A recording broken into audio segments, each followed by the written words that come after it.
Hello everyone, आज हम कर रहे हैं सिमुलेशन टीचिंग। लॉन्ग ऐसे टाइप में पूछा जाता है, इसलिए हम इसका मीनिंग करेंगे, इसका प्रोसीजर क्या है, इंपॉर्टेंस क्या है, प्रिकॉशंस और लिमिटेशंस सभी इसके अंदर कवर करेंगे।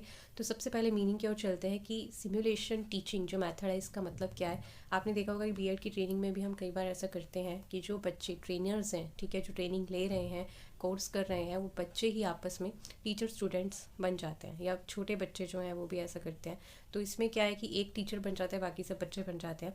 तो और फिर जो है वही चेंज होता रहता है, टर्न वाइज टीचर बनते हैं और स्टूडेंट्स जो हैं उसमें से कोई ऑब्जर्वर बन जाता है। तो इस तरह से हम आर्टिफिशियली रोल प्ले करते हैं। तो इसको हम सिमुलेशन को रोल प्लेइंग ही कहते हैं।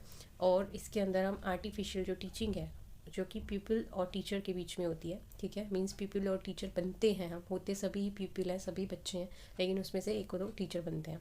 तो टेक्निक जो है यूज़ की जाती है किस चीज़ के लिए, ताकि टीचर का बिहेवियर चेंज किया जा सके। मींस अब बीएड कोर्स के अंदर हम सब टीचर बनने के लिए कोर्स चूज़ करते हैं, तो उसमें मेन ट्रेनिंग ही टीचर बनने की दी जाती है। तो इसलिए उनके बिहेवियर के अंदर वो टीचिंग स्किल्स आए, इसलिए ये रोल प्ले जो है किया जाता है। इसके अलावा इस मेथड को हम role playing, pilot method, artificial training, laboratory method, stimulating social training method और साइकोड्रामा भी कहते हैं। In this pupil teaching plays both roles जो है, चाहे वो पीपल और टीचर है, वो क्या बनते हैं, टीचर बनते हैं और रेस्ट ऑफ स्टूडेंट्स बनते हैं। मतलब ये जो है टर्न वाइज जो है चलता रहता है। अब हमारे पास इंपॉर्टेंस क्या है सिमुलेशन मेथड की। सबसे पहले तो ये बहुत ही इफेक्टिव मेथड है टीचर के बिहेवियर को चेंज करने के लिए। और फिर जो इसके अंदर प्रैक्टिस की जाती है टीचिंग स्किल्स, जो टीचिंग स्किल्स हैं, जैसे ब्लैक बोर्ड का यूज़ करना है या लेक्चर देना है या फिर बच्चों को डेमोन्स्ट्रेट करके दिखाना है, प्रैक्टिकल। तो बहुत सारी स्किल्स होती हैं, वो इम्प्रूव होती हैं इस प्रैक्टिस से। फिर जो कन्वीनियंट मेथड है, कोई भी इसको यूज़ कर सकता है। टीचर जो बिहेवियर है वो मॉडिफाई करा जा सकता है बाय द फीडबैक। जो बच्चे अब as a student role play कर रहे हैं क्लासरूम के अंदर, तो वो जो है फीडबैक दे सकते हैं कि आप इस चीज़ को इस तरह से इम्प्रूव कर सकते थे। या फिर इसके अंदर कोई टीचर भी एड ऑन हो सकती है इस पार्ट, मतलब इस जो रोल प्ले है उसके अंदर, कि teacher as a observer back seat पर बैठ जाती है और जो बच्चे आपस में रोल प्ले कर रहे हैं उसको ऑब्जर्व करती है और फिर फीडबैक देती है। तो इस मेथड के अंदर जो है रिसर्च वर्क भी जो है वो किया जा सकता है, और ये एक बहुत अच्छी रिहर्सल की जा सकती है क्लासरूम टीचिंग के अंदर। और पीपल टीचर जो है इन्जॉय करते हैं, ठीक है, एक दूसरे का जो ये जब रोल आता है, जो अपॉर्चुनिटी मिलती है, तो उसको इन्जॉय करते हैं। डेवलप करते हैं डिसीजन मेकिंग एबिलिटीज़, ठीक है, कब क्या करना है, कौन सा जो स्टेप है कब लेना है, कौन सा मेथड यूज़ करना है। इससे हमारा जो डिसीजन मेकिंग एबिलिटीज़ है वो बढ़ती हैं। यूज़फुल है फॉर द स्लो लर्नर्स, ठीक है, और interest and enthusiasm gets increased. कहीं ना कहीं इंटरेस्ट आता है क्लासरूम के अंदर, टीचर जो ट्रेनर्स हैं उनको भी, और जो ट्रेनिंग ले रहे हैं उनको भी, और एंथुजियाज्म जो है वो बना रहता है क्लासरूम के अंदर। अब है प्रोसीजर कि कैसे स्टेप बाय स्टेप जो है ये सारा अकर होता है जो हमारा सिमुलेशन मेथड है। सबसे पहले जो है इसके अंदर असाइनमेंट ऑफ रोल्स जो है वो दिए जाते हैं। 3 तरह के रोल हमने पहले डिस्कस किए हैं कि पीपल टीचर बन जाता है और स्टूडेंट्स बनते हैं और एक ऑब्जर्वर बन जाता है जो फीडबैक देता है।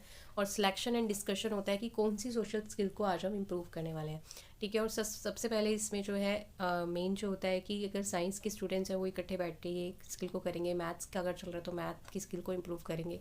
ऐसे किस स्किल को इम्प्रूव करना है, मतलब लेक्चर की स्किल को या डेमोन्स्ट्रेशन वाली स्किल को इम्प्रूव करना है, तो को पहले ही डिसाइड कर लिया जाता है, फिर उसका डिस्कशन किया जाता है, ठीक है। तो इस तरह से बारी बारी से फिर उसके ऊपर पार्टिसिपेशन होता है। फिर है प्रिपरेशन ऑफ वर्क शेड्यूल, ठीक है, कि कब स्टार्ट होगा, मतलब 6 मिनट का रखना है आपको जो डेमो है हर बच्चे का, या 5 मिनट का रखना है, जैसे हम माइक्रो टीचिंग में 6 मिनट का रखते हैं। एंड कब करना है, उसमें क्या क्या इंक्लूड करना है, कितने टाइम आपको ब्लैक बोर्ड का यूज़ करना है, तो ये सारे जो शेड्यूल है वो पहले से ही डिसाइड कर लिया जाता है। फिर है हमारे पास इसके अंदर कि हम डिटर्मिनेशन करते हैं किस चीज़ की, ऑब्जर्वेशन टेक्निक की, कि किस तरीके से जो है ऑब्ज़र्व किया जाएगा। जो भी आइडियाज़ जो हैं अडॉप्ट किए जाते हैं, रिकॉर्डिंग्स भी इसके अंदर की जाती हैं, तो वो स्टेप्स क्या रहेंगे उसको देखा जाता है। और जो डेटा है वो फिर कलेक्ट कर लिया जाता है कि जो ऑब्जर्वेशन से जो फीडबैक्स हैं या फिर जो चेंजेस किए गए हैं, मॉडिफिकेशन किए गए हैं, उनको नोट डाउन किया जाता है।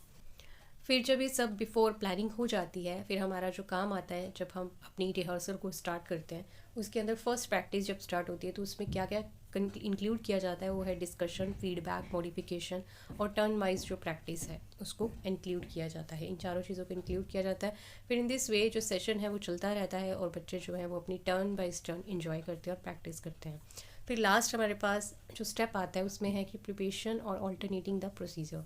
इसके अंदर क्या है कि जो फर्स्ट सेशन जो है प्रिपेयर कर लिया जाता है, उसके बाद उसके अंदर कुछ चेंजेस अगर करने हैं, मान लो कि हमें लगता है कि ये स्किल जो है इम्प्रूव हो चुकी है, हमें किसी और स्किल पे काम करना चाहिए, ये टॉपिक अच्छा नहीं है, कोई और टॉपिक चूज़ करना है। तो फर्स्ट सेशन के बाद ही हमें बहुत सारी क्लैरिटीज़ मिल जाती हैं।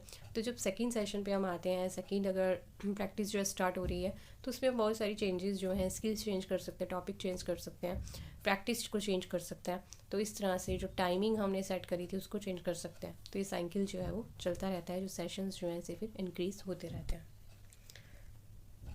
अब हमारे पास कि हम क्या क्या प्रिकॉशंस ले सकते हैं सिमुलेशन टीचिंग के टाइम पे, कि एक तो सबसे पहले कि टीचर जो है वो अवेलेबल होनी चाहिए क्लासरूम में। हमें पता है कि स्टूडेंट्स जो आपस में इसमें रिहर्सल चलती है और जो ऑब्जर्वर है वो भी एक स्टूडेंट ही बनता है, लेकिन स्टिल एक टीचर अगर प्रेजेंट होगी तो एक डिसिप्लिन क्लासरूम के अंदर रहेगा। नहीं तो सारे बच्चे जो मिलके सिर पे क्लास को उठा सकते हैं, घमासान कर सकते हैं, अनडिसिप्लिन क्रिएट कर सकते हैं। तो इट्स बेटर कि एक टीचर क्लासरूम में हो। फिर है ईच जो पीपल टीचर है वो शुड गेट अ चांस। ये ध्यान रखना चाहिए कि हर बच्चे को जो चांस मिले टीचर बनने का। फिर है पीपल ऑफ और हर काइंड के रोल प्ले करने का, मतलब वो स्टूडेंट भी बने, ऑब्जर्वर भी बने और टीचर भी बने।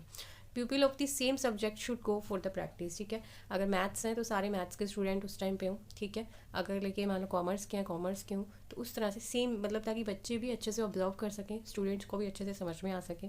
पीपल टीचर जो है should prepare micro lesson plans, ठीक है। माइक्रो लेसन प्लान्स के ऊपर हम अलग सेपरेट वीडियो के अंदर डिस्कस करेंगे। वैसे हमें थोड़ा बहुत पता है कि सेम ही इसमें प्रोसीजर रहता है, बस उसमें हम टाइम फिक्स कर देते हैं कि 6 मिनट्स का होगा, उसमें कितने मिनट्स का क्या होगा। फिर है फीडबैक, डायग्नोस्टिक, सजेशन, डिस्कशन जो है इसके अंदर चलता रहता है। इसके अलावा इसके एडवांटेजेस की बात करें तो वो सेम ही रहेंगे जो कि हमने इंपॉर्टेंस के अंदर डिस्कस करें। आप उसी में से कुछ पॉइंट्स जो है एडवांटेजेस में भी लिख सकते हैं, नहीं तो अदरवाइज आप स्किप भी कर सकते हैं क्योंकि आपने इंपॉर्टेंस में ऑलरेडी मेंशन कर दिया है। अब हमारे पास डिसएडवांटेजेस क्या क्या हैं, कि अगर ये सिमुलेशन मेथड को हम यूज़ करते हैं तो क्या क्या डिसएडवांटेजेस हो सकते हैं। तो सबसे पहले कि no emphasise is given on the teaching content. इसके अंदर जो मेन एम्फेसाइज है वो टीचिंग पे है कि पढ़ाना कैसे है, लेकिन जो कंटेंट है वो कहाँ से लेना चाहिए, किस तरह का लेना चाहिए, उसकी नॉलेज टीचर को कितनी होनी चाहिए, उसके बारे में कुछ खास डिस्कशन नहीं है। फिर है इनिशियल जो स्टेज है उसमें कुछ डिफ़िकल्टीज जो है बच्चे फेस कर सकते हैं। फिर this method require lot of preparations, ठीक है, कहीं ना कहीं प्रिपरेशन की ज़रूरत है। हाईली जो है सोफिस्टिकेटेड जो वीडियो ऑडियो एड्स है, कंप्यूटर है, वो इसके लिए रिक्वायर्ड है। और फिर जो पीपल टीचर है play the role of observer can make the wrong recordings, ठीक है। जो बच्चा ऑब्जर्वर का रोल प्ले कर रहा है वो गलत, मतलब नंबर भी लिख सकता है कि इस बच्चे ने, उसको कितनी समझ भी नहीं होती क्योंकि वो ऑलरेडी एक रिहर्सल करने वाला है। तो इसलिए जो है यहाँ पे जो है एज ए ऑब्जर्वर बच्चे जो है वो रॉन्ग रिकॉर्डिंग भी कर सकते हैं। तो ये कुछ ड्रॉबैक्स हैं जो आप मेंशन कर सकते हो। सो इसी के साथ हमारा टॉपिक कंप्लीट होता है। Thank you so much for watching. Channel पे नए हो तो उसको लाइक